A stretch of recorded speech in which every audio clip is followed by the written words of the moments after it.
Hi guys, good morning. Hi. ಕೆಲಸ ಮುಗೀತು, ಇಲ್ಲೇ ಕೂತಿದ್ದೀವಿ ಮನೆಗೆ ಹೋಗೋಣ ಅಂತ. ಯಾವೂರಿದು? ಚಿಕ್ಕಬಳ್ಳಾಪುರ. ಚಿಕ್ಕಬಳ್ಳಾಪುರಕ್ಕೆ ಬಂದಿದ್ದೀವಿ ಮೇಕಪ್ಗೆ. ಬೆಳಗ್ಗೆ 3 ದರ್ಶಿನಿ ಹೋಟೆಲ್. ಯಾವುದು? ದರ್ಶಿನಿ ಹೋಟೆಲ್. ದಕ್ಷಿಣಿ ಹೋಟೆಲಲ್ಲಿ ಮೇಕಪ್ ಇದ್ದಿದ್ದು ಮುಗಿಸ್ಕೊಂಡು ಹೋಗ್ತಾ ಇದ್ದೀವಿ. ಟೆಂಪಲಲ್ಲಿ ಮದುವೆ ಇದೆ. ದಕ್ಷಿಣಿ ಹೋಟೆಲಲ್ಲಿ ಮದುವೆ ಇದ್ದಿದ್ದು ಅಂದ್ಬಿಟ್ಟು ಈಗ ಟೆಂಪಲಲ್ಲಿ ಮದುವೆ ಆಗ್ತಿದ್ದೀನಿ. ಬೈಕೋತಾರೆ ನಾವು.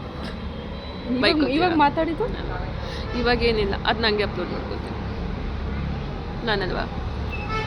ಡವ್ ಮಾತಾಡ್ಕೊಂಡ್ರೆ ನನಗೂ ಆಗಲ್ವೇ. ಇದನ್ನ ಹಿಂಗೆ ಮಾಡ್ತೀನಿ. ನಿಮ್ಮಪ್ಪ ನೋಡಬೇಕು.